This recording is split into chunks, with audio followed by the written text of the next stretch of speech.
The following podcast contains opinions from paid professionals. The information provided in this podcast is general in nature and not advice. For free and confidential support, call 1-800-858-858 or visit gamblinghelponline.org.au. So we think returns for episode 2 for the greatest day of racing on the calendar for the year. It's Golden Slipper Day. Welcome, Ben Way. I'm so pumped for this Saturday.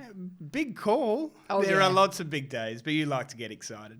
It's going to be so much fun. And from a breeding and owning standpoint, I mean, anytime you buy a horse, even if it's bred to get over 2,000 plus, you still have in the back of your mind, ooh, should we throw in a slipper nom? Yeah, for sure. Because this is the one. When you buy a baby, you want to win a Golden Slipper. And to all of those owners who have horses in the Golden Slipper, good luck.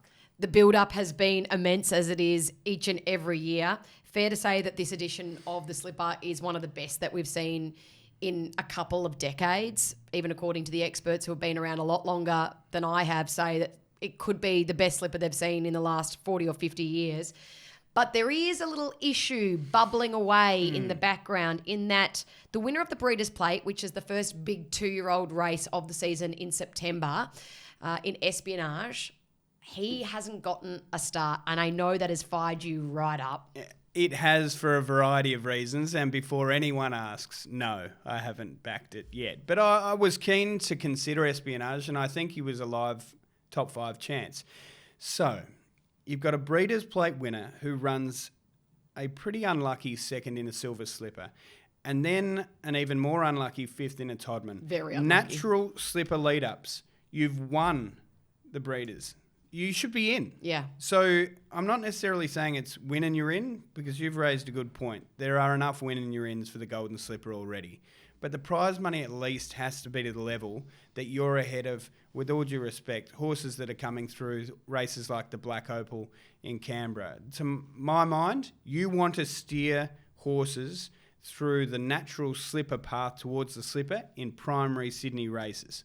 And now you're kind of telling them, no, you can pop over to the Magic Millions and some of that prize money, even though it's restricted, will be eligible.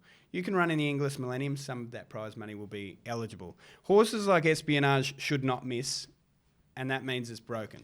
So there's a few things that we could do to remedy this. We could lower the percentage of prize money for both the English Millennium and the Magic Millions. You have to have one of each. You can't just have a Magic Millions or an English race getting prize money counting towards your total for the Golden Slipper. That's one way of doing things. The other is bumping up the prize money of the breeders. So currently at about $250,000. The Black Opal's at $200,000. Now, are they an equal of each other? No, but not at all. I would say that it's almost twice as hard to win the Breeders' Plate than it is to win a Black Opal, but that's not how prize money works, and it is also technically a different jurisdiction, and it's their big race day. So I would never say, righto, Canberra, can you just drop it down a little so our Breeders' Plate winner can get in? Are you anti just win and you're in for a Breeders' Plate? I think that we've got 6 already. And they are the lead-ups in the last month or so that win and you're in those exempt races. I think 8 to 10 is too many because it doesn't give anything an opportunity to maybe plug away and run consistently second, third, maybe win something earlier in the year, wins a maiden at Canterbury or Rosehill or Warwick Farm or whatever it is, a chance to get in, because you don't necessarily have to run in all of those traditional lead-up races. I think there should be... To win one and place in another and run well in another and pick up prize money. It doesn't seem right. It doesn't seem right. And part of me thinks that they deserve it. And I don't want to go into it too much because I had a bet on the day and it hurt me. But I feel like the tactics could have been a lot more positive in the Silver Slipper, and then we wouldn't be in this predicament. Yeah, absolutely. And the other person who probably feels hard done by here is Tommy Berry. Jumped off Manal because he wanted to ride a colt, I believe. Was on Bodyguard, took a call from James Harron on that night after they both ran at Randwick and said, okay, maybe Espionage is the choice that I'll take. Jumps on Espionage and now, as it stands at the moment, doesn't have a ride. Yeah. It's maybe he'll win a champagne or a size. He's won 3 slippers. So. And you know what? Maybe they get in. Maybe they do. Maybe there's a scratching on race day morning. It is an epic Golden Slipper, though. We look at the quality of the field that is assembled. The richest 2-year-old race in the world, $5 million, and there's just quality galore. But the big thing that we've been talking about in the last couple of weeks, it's a battle of the brutes. It's the big, imposing, strong colt that is Storm Boy. He is such a unit. I don't think there's any other way of putting it. Up against Switzerland, who's regally bred, owned by a regally, an important group of owners. And he's just been progressing through his grades and improving and getting better and better with each and every start. Is it a match in 2? If it was a match in 2, would James McDonald have been so desperate to ride Storm Boy?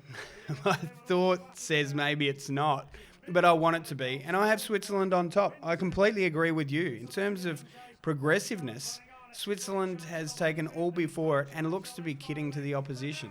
And you're talking $2.10 about one, $5 the other. Storm Boy is the horse to beat. But you're right, a 4-year-old fighting against 2-year-olds feels a little unfair, doesn't it? It actually reminds me of my old cricket days. Our school photo at high school was pretty much everyone here. They'd all had their growth periods, and then at the end, I just drop off a cliff. And so I was a little opening batsman, and you'd be playing against these man-childs who are, off a length coming up past my chin. That's how Switzerland's going to feel up against Storm Boy on Saturday, but I'm pretty sure he can hold his own. Everyone's talking about how great this race is, and it will be great, but I don't think there are more than a handful of chances. Yeah, I think tactics are going to play a massive role. Speed's going to be hugely important in this slipper because we've got 6 Waterhouse spot runners, and there's a number of those that can settle up on speed. Straight Charge will be one of those. Lady of Camelot will probably settle back. We saw her in that trial a couple of weeks ago flash through the line as she was given a little bit of a breather mid-trial and the ability to flash home late. Fully Lit draws the inside. He's going to be up there on speed. If Storm Boy jumps cleanly, will he also be there up on speed?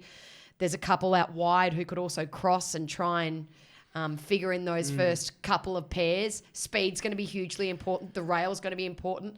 The track, how it plays. We saw how things unfolded last Saturday and how difficult it was in the first 6 races to make up ground from the outside. I just think it's a fascinating contest. You throw in the jockeying between horses and who wants to ride what and who got booted off what and who's been left with what, and it just makes for a salivating contest. The fairy tale for me would be Prost, because Adam Hieronymus gets the flick off Storm Boy for James McDonald, who gets the flick off Storm Boy for Ryan Moore.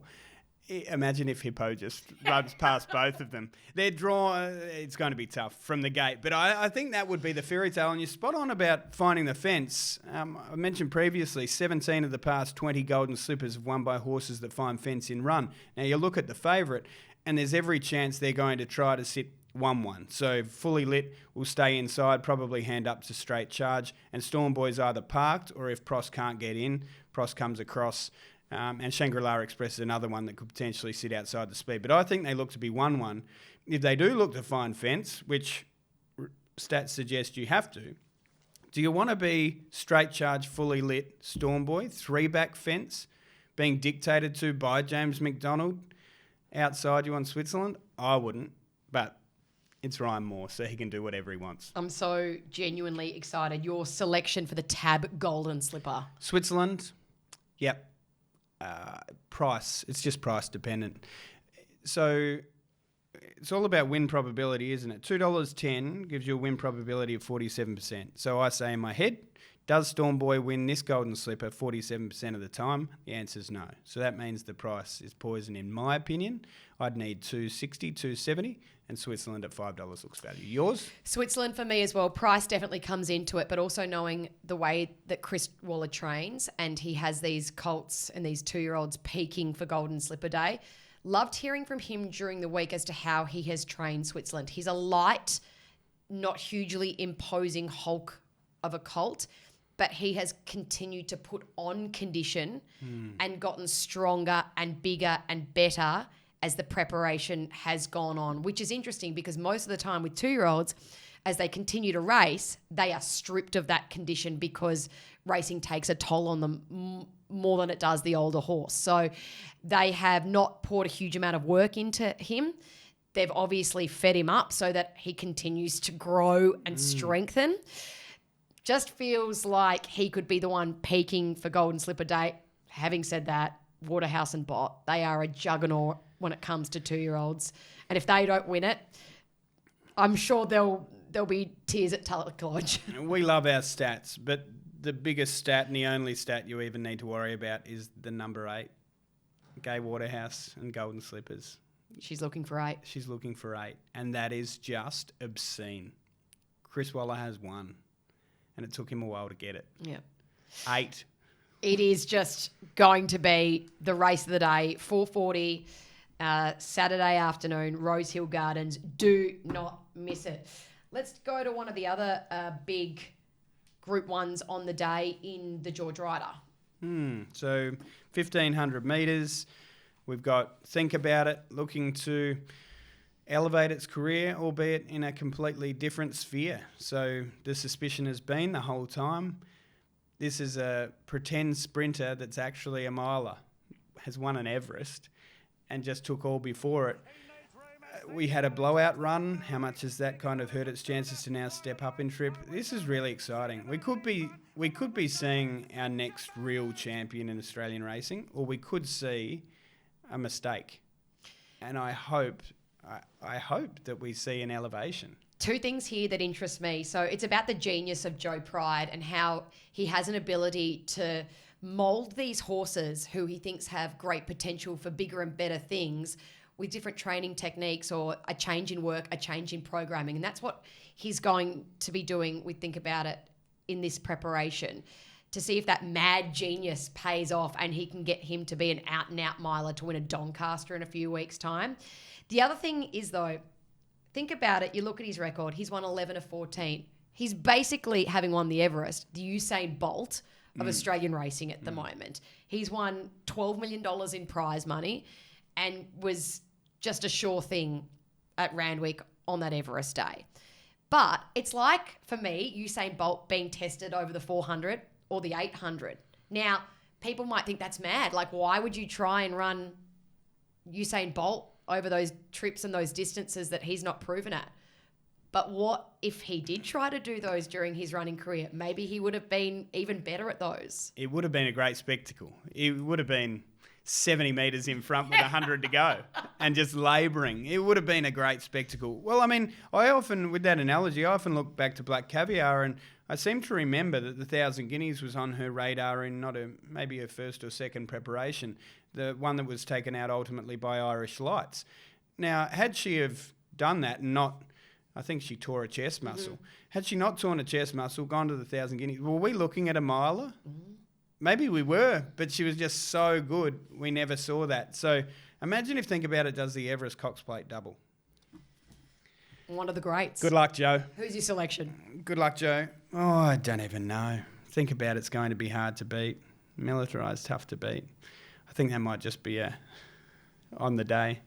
I think Militarised, the fact that they've chosen to go to the George Ryder over the Rose Hill Guineas says that they're ready for this 3-year-old to step up to the big time, to take on the big guys over the 1,500 metres, especially if we get a bit of cut out of the ground. Done deal, soft ground. We know how effective this guy is. I loved the run of New Energy first up off the plane. Kieran Maher, he had that flashing light on him. I'll be playing him each way. Yeah, so there's a race in New Energy this autumn. Just depends if we're going off early. But you get the price to say you probably are. Yeah. So, yeah, definitely one at odds. I'm happy to take the price. Yep, done. We always look for signs as well. It's not just about the form, so we need some signs from the universe, that sort of thing. We talk about best bred. Well, they're all well-bred. It's a Golden Slipper. So who's the best bred and most expensive of all of the well-bred and expensive horses in the Slipper? James Harron and his partners had to fork out $1.6 million for Bodyguard, a colt by I'm Invincible, obviously the best stallion in all of Australia. Mum, though, the daughter of a Golden Slipper winner in Moss Fun. So they had to pay through the roof for this colt, not only on type, but obviously because of his pedigree as well. James already won a Golden Slipper with Capitalist. Be looking to do it again, but my goodness gracious me, like racing throws up some prices, right? Mental note, if there is a heavy track. The saying goes, mother was a mudder. Yeah. Well, this is mudder's mudder was a mudder.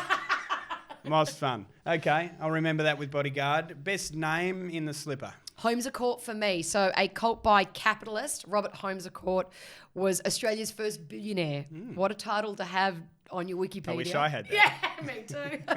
Out of a mare called Menagerie. And fair to say that the Holmes Court family could be looked at a bit like a menagerie. There's lots of different branches and people and... Like the Freedmans. Do you know what? We are a menagerie. I would. He could have called it that, but we are not the first billionaires. No. I've got another one with a really good name. Should I touch on it now or later on? Do it now. Okay. Place to Carousel. Go for it. So I hope I pronounced it correctly. Otherwise, it's really lost, this situation, isn't it? So that's the courtyard outside the Louvre. And the sire is Lope de Vega, who I'm led to believe, I wasn't around back then, but I'm led to believe was the Spanish equivalent to Shakespeare. So very well named. The dam is Traffic Jam. Yeah. And everyone knows around the Louvre, like that's just absolutely nightmarish in Paris. The roundabout. You've been there several times. So sitting there, cafe au lait, just enjoying, taking in the fine 16th century art. Isn't that a latte? I don't know. I have a Coca-Cola. Don't drink coffee, which probably explains a bit. Yeah, I wonder sometimes why we're friends. Let's move on to the Galaxy. Group 1 Galaxy, 1,100 metres. What's the headline here? I don't remember. But Joe Pride winning another one would be a huge feat. I think he is either equal top in terms of the trainers. I think he's won 3. Mia won it last year.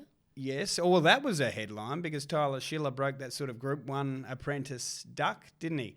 Which was brilliant. And that's the thing. We sort of go in and we say, right, what are the stories going to be? But the stories present themselves.